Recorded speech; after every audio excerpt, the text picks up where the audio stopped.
Peace with you everyone, welcome to the channel. My name is Trevor, very grateful to have you here, and today's video I've got a unboxing and first impression for 3 niche fragrances. These are all going to be in the Halloween themed vein. A couple ones that I've been picking up, hoping to compile a nice spooky list later on into the autumn season. So without further ado, I'm going to showcase all 3 of them and then get them open and on skin. This first one here is from Suu Baba Yaga is the name of this one, which is a Russian witch. I think the tale is something similar to the Hansel and Gretel, like eats children kind of thing. And I don't know much about the brand Suu. I found out about this fragrance from Joel the Nose on one of his previous Halloween themed lists that he'd done a number of years ago, and the perfumer behind this fragrance is Cecile Zarokian, which I believe this is my first from her. I'm not sure if she perfumed Nishane's Ani, which I do have, but definitely is a name that I've had my eye on in the community for a while. And this is the presentation here. I think there's some kind of artistic tie-in with the bottle, like some premier ceramic artist had compiled these. Little bit of a goofy presentation here, or like packaging. This is like what's holding the porcelain together, so it's a little bit flimsy, but there's a really nice little you can see this like ring almost going over the top. That's somewhat of the cap on the bottle here, so we'll put that back on. And so this is the, I think, EDP version. There's a Eau de Toilette, I believe, that has a black ceramic, which may have been a little bit better suited for the Halloween theme, but overall I was looking for some fragrances that would both fit the theme and be good to wear, and I read that that one was a little bit better. Next up, we've got a higher end designer fragrance, so I would still categorize this as niche. This is Gucci's upper end line. This is a Midnight Stroll. Open up the package here. This is another one I've kind of had my eye on for a while, and then I saw that Ramsey did a full review on it recently and wanted to pick this one up. I believe this was Alberto Marias that perfumed this fragrance, and from what I can tell, it's a very dark and smoky scent profile, so both the midnight thematic vibe going on for the spooky season, as well as the overall scent profile, is what I was hoping would be applicable here. The little bag I'm having some trouble getting fully opened, but we managed to release it from its casing here. Bottle is a lot smaller than I was anticipating. Looks kind of like a Hugo Boss bottled presentation. So we're going to go ahead and put that one aside and get ready for skin here in a moment. And then finally, the last one. This is one I've seen actually popping up quite a bit recently in the community. Just saw Curtis do a review on this one, Vampyrum. So definitely has that vampire reference in the name, and this is supposed to be a very boozy vanillic fragrance, so really excited to try this one out. I hear it's pretty masculine for the scent profile, and I think a perfectly sweet gourmand dark fragrance would be good for the Halloween season. So I'm going to go ahead and put this one here on my left hand. Go ahead and check out the atomizer here. We're going, alright, just put a little bit on there. I hear that this one is pretty monstrous in terms of its projection and presentation. Definitely catching wafts of it in the air already. Seems pretty basic for a vanilla fragrance, almost is a little bit reminiscent of something like This Is Him from Zadig and Voltaire, from what I'm just getting in the air right now, but haven't really dived my nose into it, and I'm kind of holding my breath to keep it a little bit more of a surprise. We'll actually go ahead and just let this one dry for a minute. And okay, yeah, it's definitely a lot more depth to it than the Zadig and Voltaire. It definitely has this like deep patchouli style, dark. Reminds me a little bit of Vanille Havane from Les Indemodables. but this has a lot more of that like alcoholic style pure vanilla extract that you'd use for baking. And definitely veers a little bit more to the vanillic side, whereas I feel like Vanilla Havane has like a lot more of a chocolatey nuance going on, but they both have that gourmandish, boozy facet. And I don't think it's quite redundant to have both of them. They are definitely parallel to one another, but this is quite beautiful, dark. I could see this being pretty mass appealing as well. It definitely goes into that sweet direction without being too bubblegummy. Definitely something I would wear, even though I'm not that big of a fan of vanilla fragrances. Or sorry, sweet fragrances. So that is Vampyrum from, what is the brand here? Lorenzo Pizzaglia. Definitely a brand that's been kind of like popping up a lot recently. I saw Summer Hammer, I believe, was the one that was kind of catching a lot of hype a few months ago. So we're going to go ahead and put a Midnight Stroll from Gucci on skin next. Go ahead and put this one on my right hand. We'll go ahead and check the atomizer on this. Alright, pretty good distribution there. Nice little cloud. This one I'm enjoying a little bit more so far in the air. It's got a green facet to it. And I think green is like my favorite color in terms of genre of fragrance. I mean, fougères are definitely my favorite genre, and green is generally associated with that. Okay, this is a little bit more fresh than I was anticipating. Like a fresh spicy. I don't know what the notes in any of these are. I think I saw like cade oil and incense maybe for this one, and a lot of vanilla going on in the Vampyrum, but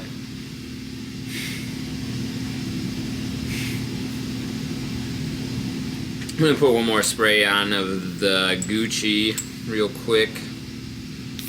It just seems a little bit light, although maybe just via comparison because this is so dense and dark. Okay, I'm going to let that settle in and then go ahead and grab Baba Yaga, the EDP here, take off this really nice little ring, maybe try to slide it onto my finger there. I don't know. Finger's a little bit big, but kind of like this ornate presentation here. Interesting stand-in for a cap. And I'm going to go ahead and get this on my forearm here, my left forearm. So interested to see how this one sprays out. It's definitely a little bit contained. I think I've seen Sebastian, the perfume guy, talk about this fragrance as well. Other than Joel the Nose, I think those are the only two that I've seen make reference to this one.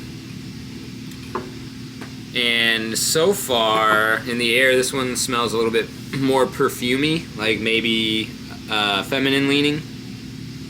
But we'll give it some time to dry out. I hear that this one's supposed to be very autumnal. I think there's like some nutmeg and those sort of festive spices going on in this fragrance, as well as like a very outdoorsy, foresty accord. So go ahead and revisit the Gucci.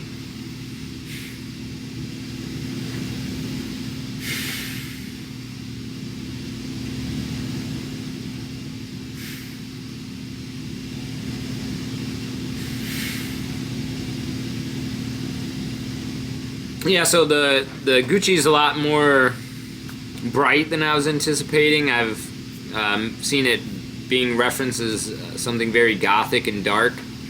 I mean, it's not a bright fragrance by any means, but it's brighter than I was expecting it to be. It's definitely starting to change a little bit though, so the opening might have just been a little bit like coniferous, I feel like, is sort of where that brightness is coming in from, like something in that vein of like a pine freshness. But I feel like there's some more resins coming out in it now, and it's getting a little bit of that sweetness that's not sugary.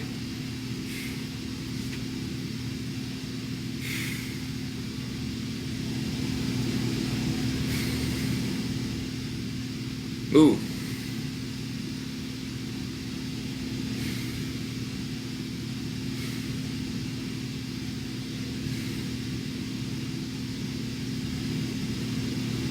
Okay, so this one definitely has a spooky vibe to it. It reminds me very much of some kind of scent association I have from my youth about Halloween, maybe like the inside of like a Halloween mask, or some type of venue that I've been at for a Halloween season. This is like hitting the note directly on the head with that. It's just definitely drawing me into some type of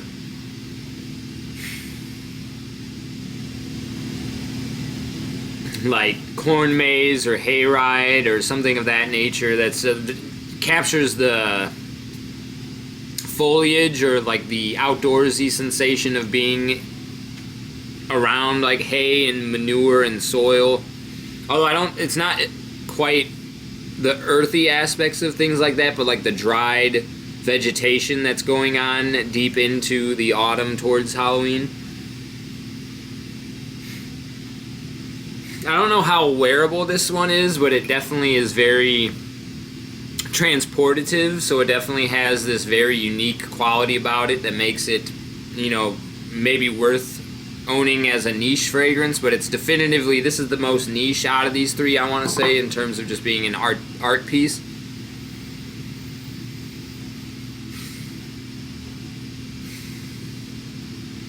Yeah, that one's taken me by surprise a little bit. I don't know if it's quite my favorite just because I don't know how wearable it is, but it definitely has the most ethereal, spooky vibe going on with it.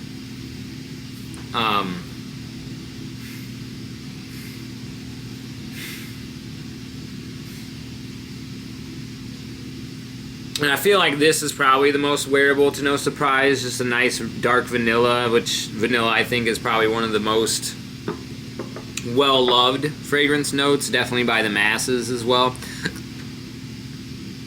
So I'm going to give these three a little bit time to settle in. I'm going to wear them to bed tonight, and then I'm going to re-catch up with the video here in the morning and see how things have developed and gone from there. So we'll see you in a little bit.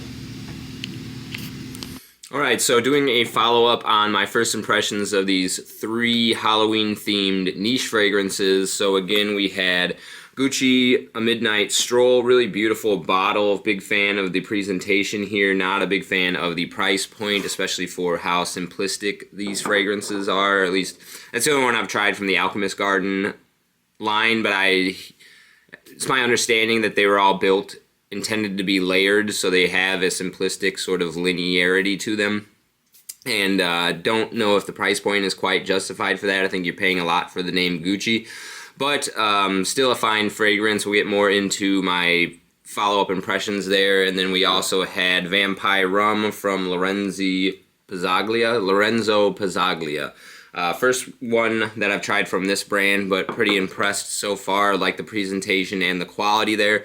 And then this Cecile Zarokian creation. This is Baba Yaga from Suleco.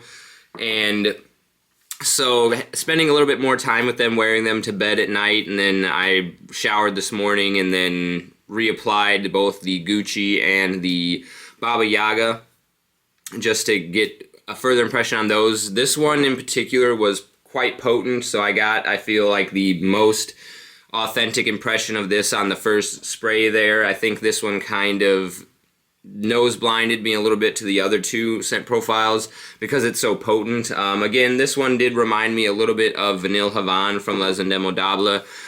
This one, I think the Vampyrum goes a little bit more forward into the vanilla than the cacao does in the Vanille Havane. And the boozy quality lasts a little bit longer here.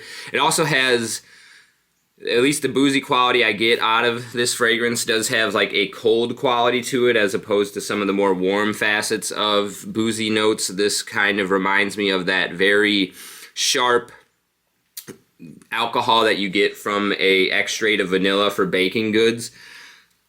Very much a spirits kind of vibe coming from that one. Now, in terms of this fragrance right here, again, I felt this was very transportative for me. Definitely put me in a state of mind of the Halloween season in the early 90s. Reminded me a little bit of the sort of craft shop when you first walk into a Cracker Barrel. There's generally, at least all the Cracker Barrels I've been at, have these old wooden buildings, and you go in and there's that craft store with a lot of plastic toys and some spicy treats. And so like this definitely has, there's a leather in here that gets a little bit plasticky. It kind of reminded me of a Halloween mask also. But overall, the scent profile does have that very stark autumnal air about it. There's a juniper berry in here that gives this a crispness. I think there's some clover in here also, which grows in the wild where I'm at. Grew out my front lawn very much when I was growing up. So this very much is nostalgic for me, and I think that if I had to compare this to a fragrance in my current collection, although I think this is utterly unique, it does bear some resemblance to Lalique pour Homme Erhuis, the horse's head version. They'd share a lot of that. I think there's juniper berry in that fragrance also, and some of the more autumnal spicy nuances. So this is probably the closest comparison I could make, although this still stands alone. The leather in there also is a stark difference from that Lalique fragrance. Overall, this is definitely the most, like I said, transportative and unique and niche out of the three of them. Also, I feel like because of that, maybe the least wearable, but I think it does a really good job of capturing that sort of spooky season air, the natural occurrence, at least where I've been at in the Midwest. And then this fragrance, the Midnight Stroll, again, like I said, I think this is very much overpriced, but the fragrance itself is very fine, and it made itself a lot more apparent to me on the second wearing when it wasn't competing with these other two. Sprayed this on this morning again, and I got a lot more of the smoky incense forward kind of church incense. There's a little subtle sweetness to it going on, and the cypress was also a lot more apparent. I think that was like the coniferous fresh vibe that I was getting out of this fragrance. I think overall this would be a fine fragrance because of that religiosity that it evokes from the incense for the Halloween season, and it captures that midnight quality. Although I think I will be wearing this a lot more in the January season when it's just that bitter cold and you're climbing out of the darkest stretches of the year. Just that incense and cypress, I think, are two notes. The smoky green qualities are things that I really like to wear during the January month. And if I had to compare this to anything in my collection, I think this is a little bit more wearable version of something like Interlude Black Iris. I haven't tried the original Interlude Man. It might be closer to that, but the Amouage Interlude Black Iris is something that I feel like this is a lighter, easier to wear version of. So far, yeah, very impressed with all three of them. Not upset at any of these being blind buys, although I would highly recommend sampling these if you were to pick them up. I think this is probably the safest blind buy, the one that's going to be having the most mass appeal and easy to like quality about it because of, vanilla and rum and patchouli. Definitely the patchouli adds a certain dark character to that fragrance. This one, I do know that there's a Middle Eastern clone, I think, from Lattafa called The Trail. Might be worth checking that one out. I know that my brother Goldie Smellgood has smelled both of them and said that it was close enough, and I think saving, $200 or $300 might be worth it. So that could be worth checking out if you wanted to sort of sample the DNA and see if it's something worth forking over for the full presentation on the Gucci. And then this one, I'm still kind of interested to try out the Eau de Toilette that comes in the black ceramic. I almost wish I would have gotten that. It's significantly cheaper and I think would have captured the Halloween theme a bit more, but I wanted to, like I said, I just read that the Eau de Parfum was a little bit better performer, and so I wanted to fork for this one. But again, very impressed with all three of these fragrances. Let me know if you've tried any of these in the comment section down below and what you're going to be looking forward to wearing in this upcoming Halloween season. And thank you for sticking with me to the end of the video. I'll see you in the next one. Take care.